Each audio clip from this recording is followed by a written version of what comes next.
A lot of you have been asking, someone's been asking me.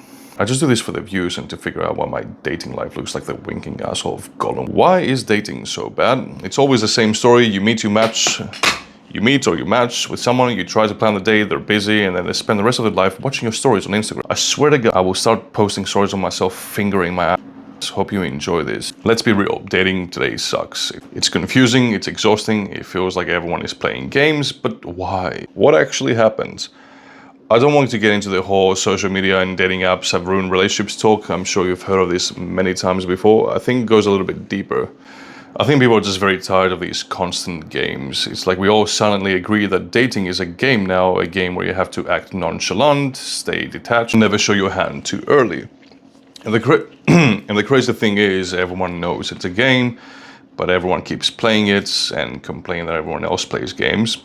And maybe they play them because it's safer than being real. Psychologists actually say a lot of these games, ghosting, acting busy, pretending not to care, they're all forms of emotional self-protection. People use them to avoid rejection, to keep control, to protect their energy in a world where everyone feels disposable.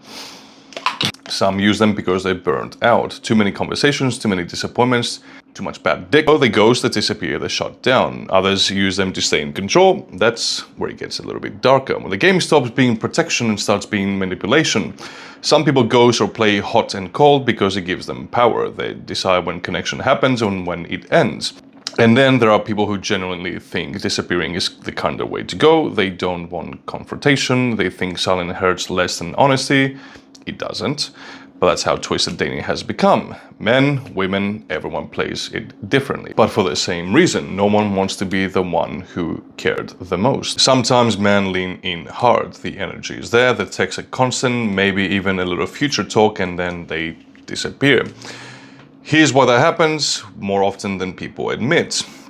Number one, vulnerability, panic. When things start to feel real, it can trigger fear. That's the avoidance side of the male wiring kicking in, open, then retreat. Number two is ego and control. Some men use detachment as leverage. They pull back to see if you chase, because being wanted validates them, like little princesses. It's about insecurity dressed up as confidence. Number three is post-high clarity. The early rush fades, logic kicks in, and he realizes maybe it's not the match he built in his head. Instead of saying that, he ghosts you, because rejection feels like weakness. Or post-nut clarity. Which brings me to today's sponsor. Are you tired of women? Well, how about you put some of these nuts in your mouth? Pepe! Number four, shame and performance anxiety. My pee-pee is so small. After intimacy, a lot of men feel exposed. If they think they're being judged or didn't measure up, silence feels safer than honesty. Number five, emotional illiteracy. Many men never taught to articulate feelings. When confusion hits, instead of explaining, they disconnect because that's the only emotional tool they know. Women do it. Women ghost or play the games too.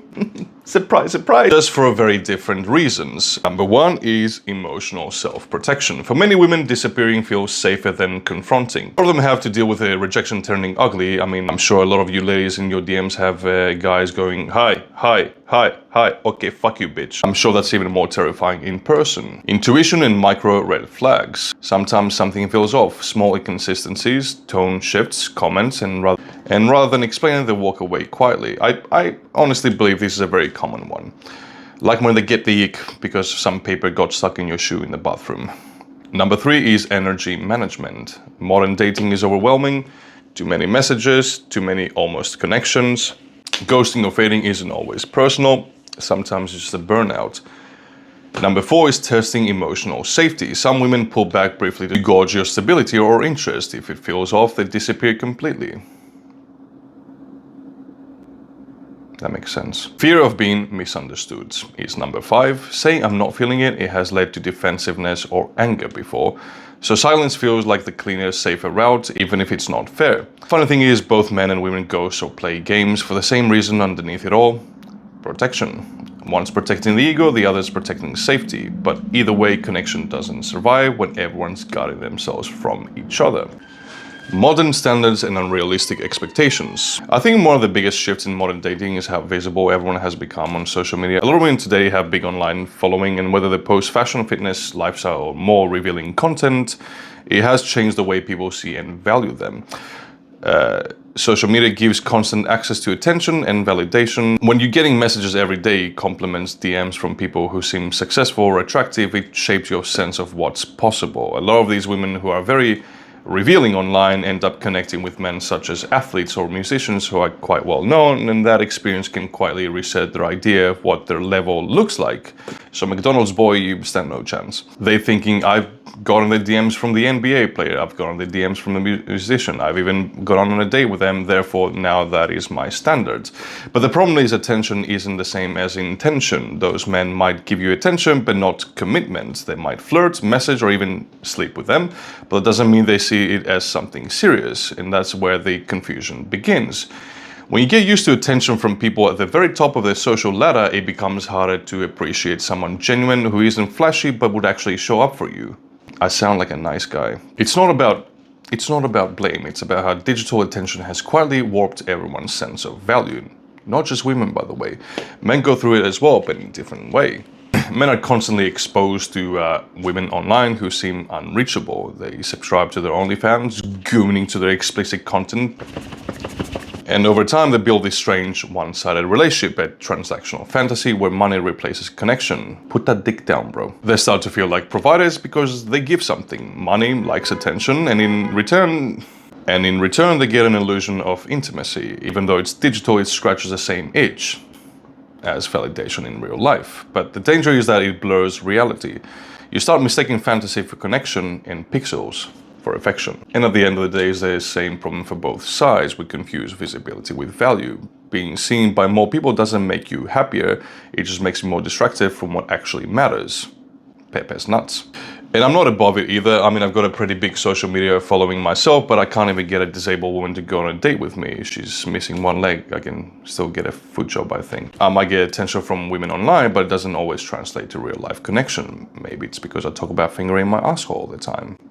And foot jobs. Why modern men and women struggle? When it comes to men, studies show that higher neuroticism, low self-esteem, and poor flirting skills often lead to involuntarily singlehood.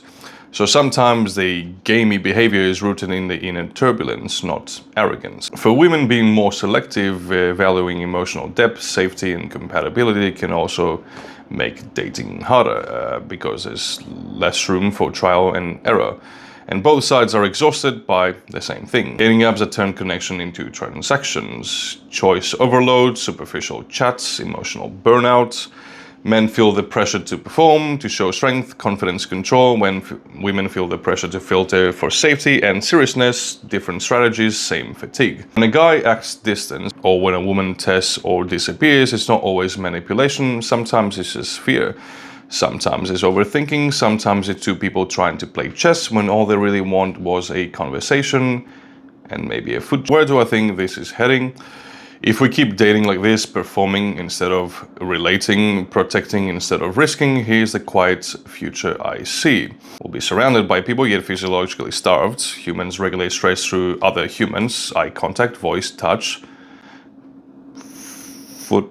Strip that away and the body pays. Higher stress, worse health, shorter lives, loneliness already raises mortality risk on par with heavy smoking. Desire will drift towards what's easiest to consume. Apps and feeds are supernormal stimuli over optimized signals that pull harder than real life. When fiction is novelty and normal humans start to feel low resolution, we'll chase the next hit instead of the next. A lot of us will swap messy connection for subscription intimacy. Parasocial bonds and AI companions can lower loneliness. Regardless, you are so good at eating my ass. I was trying to sound like Stephen Hawking, I sounded like a Chinese lady. What was I saying? Parasocial bonds and AI companions can lower loneliness because they always respond, always attuned. Useful as a supplement, dangerous as a diet. The day that feels more rewarding than your offline life is the day your compass is broken. Sex won't disappear, it will migrate. Less practice at vulnerable in-person intimacy means more screen-based arousal. And endings will get colder because we'll be out of practice at repair. If vanish when uncomfortable stays the norm, we lose the muscle for small apologies, clean exits, and staying when it's hard. Fewer choices, more touch, more foot jobs. Clean honesty and tech that supplements our lives instead of replacing them.